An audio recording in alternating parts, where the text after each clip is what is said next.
நமஸ்காரம். நமக்கு எப்போதும் தெரிந்த ஒரு காரியம், அதுதான் நன்றாக தெரியுமே, இதில் எனக்கு சந்தேகமே இல்லைன்னு தோன்றும். சில சமயத்தில் அது தெரியாமலே இருப்போம், அது தெரிந்திருந்தாலும் தவறானதை செய்துவிட்டு இது சரியானதுதான் நம்பிக்கொண்டிருப்போம்.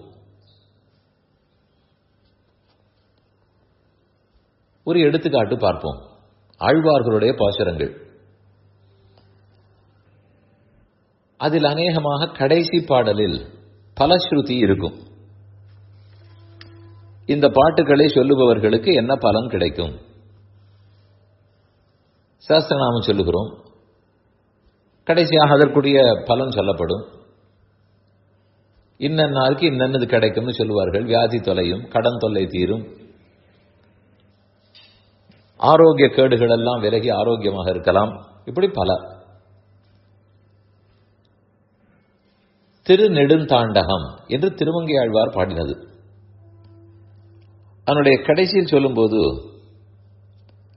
மன்னுமா மணிமாட மங்கை வேந்தன் மானவேல் பரகாலன் கலியன் சொன்ன பன்னியநூல் தமிழ் மாலை வல்லார் தொல்லை பழவினையை முதலறிய வல்லார் தாமே என்று பாடுகிறார்.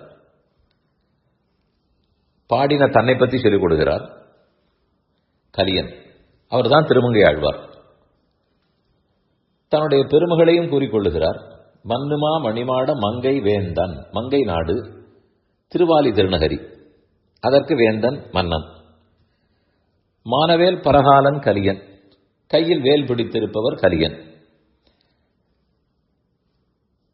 என்று கலியனுடைய கொடுமையெல்லாம் முடித்துவிடக்கூடிய சக்தி வாய்ந்தவர். இது பாடினவருடைய பெருமை.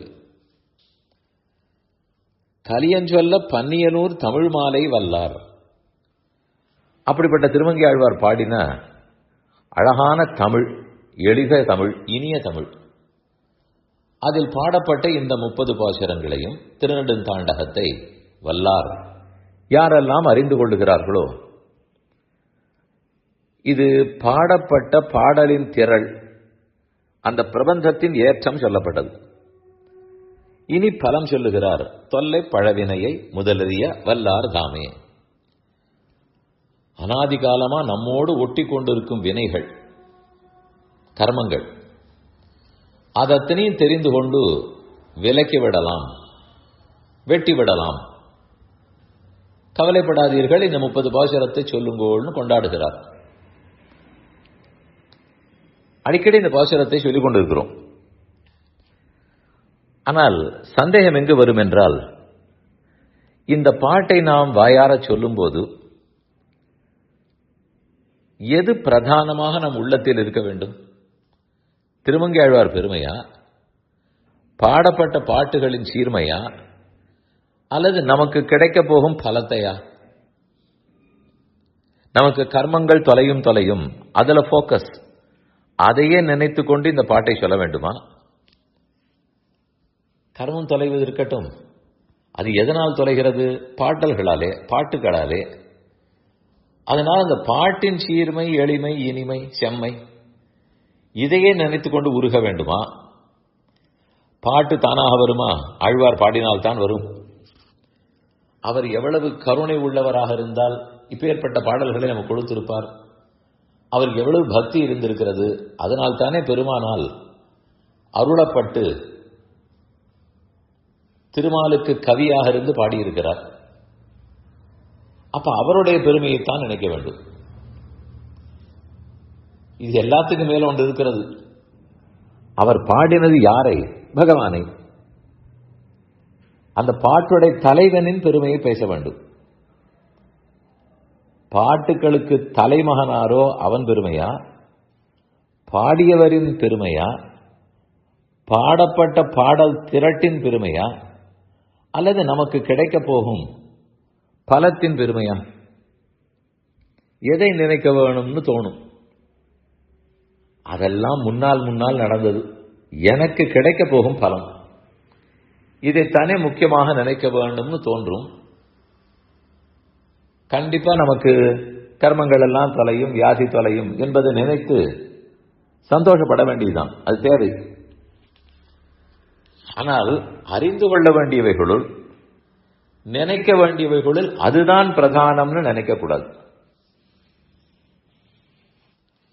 பின்ன எது முக்கியம்?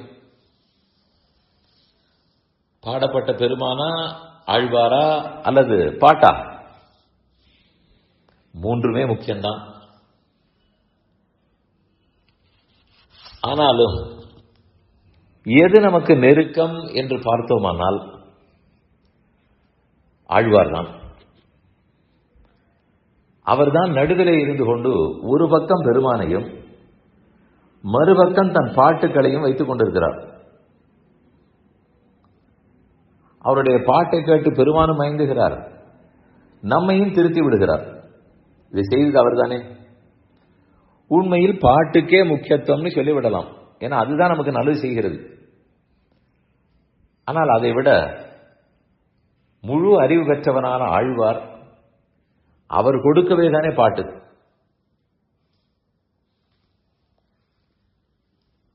அந்த ஆழ்வார் கொடுத்த பாட்டால் நமக்கு ஏற்றம்.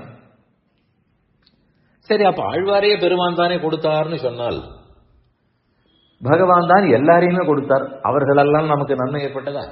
இல்லையே. ஆழ்வார்களால் தானே ஏற்பட்டது, எத்தனையோ பேரால் ஏற்படவில்லையே. அதனால் கொடுத்த பெருமானை நினைப்பதை விட நமக்கு நன்மை ஏற்படுத்தின ஆழ்வார்களிடத்தில் தான் நமக்கு பிரதிபத்தி, பக்தி இருக்க வேண்டும்.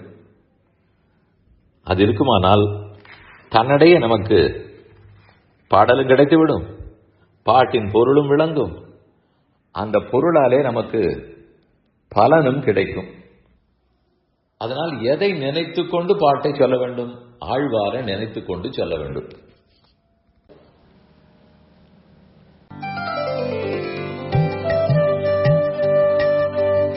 இந்த என் பணி ஆடியோவை உங்களுக்காக வழங்கியவர் வேலுக்குடி ஸ்ரீ கிருஷ்ணன் சுவாமி. இந்த ஆடியோவை தினமும் உங்கள் மொபைலில் பெற கிஞ்சித் என் பணி KINCHITENPANI